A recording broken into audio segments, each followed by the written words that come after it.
అని పెట్టామండి. అన్నిట్లలో స్వేచ్ఛగా ఉండాలని చెప్పేసి ఆమె ఏది అనచి అంటే అణిగి మణిగి ఉండకూడదు, స్వేచ్ఛగా ఫ్రీగా ఆమె ఆ పేరు పెట్టినందుకు చాలా సంతోషిస్తుండే. 40 సంవత్సరాలు నా బిడ్డకి 40 సంవత్సరాలు. తను మా దగ్గర పెరగలేదు. మేము పుట్టగానే మా కోడలు మా ఆడబిడ్డ దగ్గర 4 నెలల నుంచి తను అక్కడనే మేమిద్దరం ఉద్యమంలో ఉండేవాళ్ళము. తను ఇక్కడ మా కోడలు 4 నెలల నుంచి తనని పెంచింది. తానే తల్లి. మేము ఆమెకు ఏమి చేయలేదండి. ఎప్పుడు నన్ను అట్లా ఎందుకు పెట్టిర్రు మీరని మమ్మల్ని ఎప్పుడు ప్రశ్నించలేదండి. మమ్మల్ని ఎప్పుడు కూడా తిట్టలేదు. చిన్నప్పటి నుంచి పెద్ద పెద్ద పుస్తకాలు మాలపల్లి 7 తరాలు అమ్మ నవల 7వ తరగతిలోనే పెద్ద పెద్ద గ్రంథాలన్నీ ఇట్లా చదివేసి అది మేమే చదవలేము. ఎంత చదవరంటే చిన్న పసిపిల్ల నుంచి కూడా బాలమిత్ర చందమామలు ఈ బస్ ఎక్కి నుంచి అక్కడ దిగేసరికి చదివేస్తుండే. చదువు చదువు చదువు చిన్న పిల్లప్పటి నుంచి కూడా కథలు రాస్తుండే. తను చాలా కథలు రాస్తుండే. తను రైటరు. తను పిహెచ్డి జర్నలిజంలో పిహెచ్డి చేసింది. తను రచయిత, తను స్పీకరు, తను వ్యాసాలు రాసింది. తను సామాజిక సమస్యల మీద తను వ్యాసాలు రాసింది, కవితలు రాసింది, పోయమ్స్ రాసింది. తను ఎక్కడ యూనివర్సిటీలో తన సెమినార్ అంటే ఎంతమంది విద్యార్థులు ఆమెకు ఎంత అభిమానము. ఆమె స్పీచ్ అంటే చాలా మందికి అభిమానము. ఎక్కడ మీటింగ్లు అయినా ఎంత బాగా మాట్లాడుతుందని గొప్ప స్పీకర్ అండి. ఆమె దగ్గర ఆమెకు కౌన్సిలర్, అందరి సమస్యలకు పరిష్కారం చెప్పేది. అందరు ఏం సమస్య ఎట్లా చేయాలి అనేట చాలా డీప్ గా ప్రతి చిన్న సమస్యలను చదివింది, జీవితాలను చదివింది, కష్టాలను చదివింది. ఇప్పుడు తను ఒక పోరాట యోధురాలుగా ఏ సమస్యనైనా ఎట్లా ఎదుర్కోవాలని తను చాలా ఒక ఉన్నతమైన స్థాయికి వెళ్ళినటువంటి ఒక మేధావి. 20 సంవత్సరాల తన జర్నలిస్టు జీవితం, 20 సంవత్సరాలు తన జర్నలిస్టు జీవితం. అది తను డిబేట్స్ చేసింది, తను ఇంటర్వ్యూస్ చేసింది, ఫీల్డ్ మీదకి వెళ్ళింది.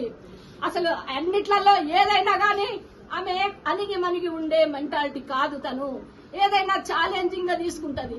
ఏదైనా గానీ వాళ్ళకు సవాల్ విసురుతుంది. తను ఏదైనా సరే నేను ఇంతే ఉంటా అని అన్నది. ఎందుకుండాలి అట్లా అని చెప్పేసి క్వశ్చన్ చేస్తుందండి. క్వశ్చన్ చేస్తుంది కాబట్టి ఎవరి దగ్గర కూడా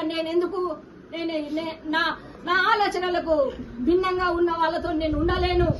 ఛానళ్లలో కూడా తను చాలా వివక్షతలను ఎదుర్కొని అనేకమైన ఛానళ్లకు తను తిరిగి తను ఉద్యోగం చేస్తున్నది.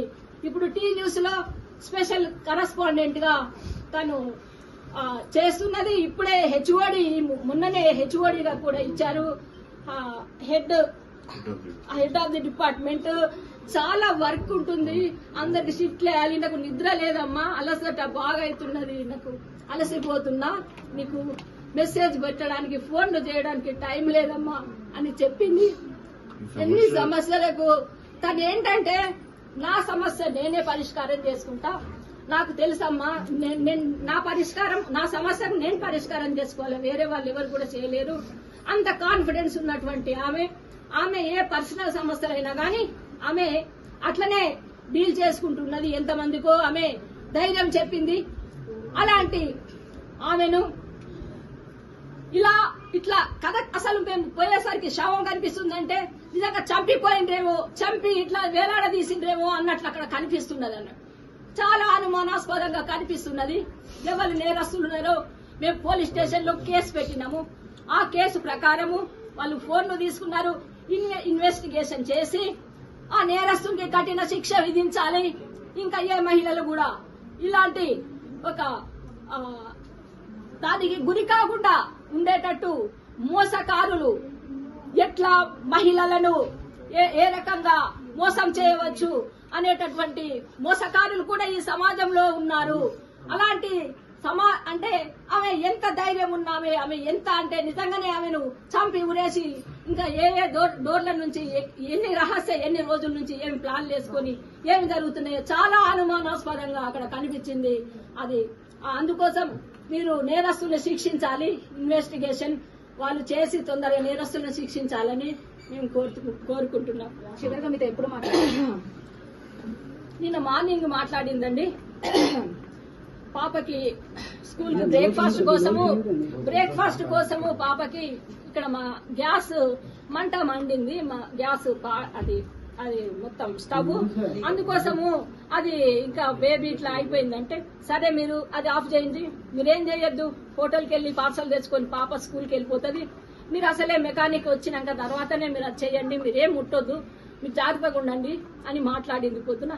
మళ్ళీ మధ్యాహ్నం మెకానిక్ వచ్చి చేసిపోయినాక నేను జిమ్ అక్కడ పార్క్ పోయేసి వచ్చినా ఇట్లా అయిపోయింది, బాగా అయిపోయింది బేబీ అని మెసేజ్ పెట్టినా ఓకే అని పెట్టింది అంతే. ఎందుకంటే తనకు అన్ని ఫోన్లు బిజీ ఉంటది, చదువుతుంది అని నేను ఊరికే డిస్టర్బ్ చేయను, ఫోన్లు చేసి మెసేజ్ మాత్రమే పెడతాను.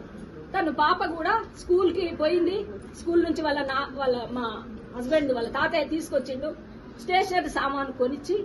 అప్పుడు కూడా అమ్మాయి స్కూల్కి వెళ్ళి వచ్చినాక అమ్మ నేను ఇక్కడికి వచ్చిన రామ్నగర్ అని కాల్ చేసింది. సరే తాతయ్య వచ్చిందంటే వచ్చిండు, నేను స్టేషనరీ తీసుకొని వస్తా అంటే సరే బేటా అని చెప్పింది. అదే అమ్మ రొట్టెలు ఎందుకమ్మా అంటే సరే రేపు మంచిగా మనం స్పెషల్ తెప్పించుకొని తిందాం బేటా అని కూడా తను చెప్పిందట. పాపతోని 4 గంటలకి పాపతోని కూడా ఫోన్ లో మాట్లాడింది. మేము అనుమానాలు ఏదున్నా అక్కడ పోలీస్ స్టేషన్ లో పెట్టామండి. దయచేసి మీరు పోలీస్ స్టేషన్ కి వెళ్లి మీరు మేమేం పెట్టినామో అక్కడ మీరు చూసుకోండి దయచేసి.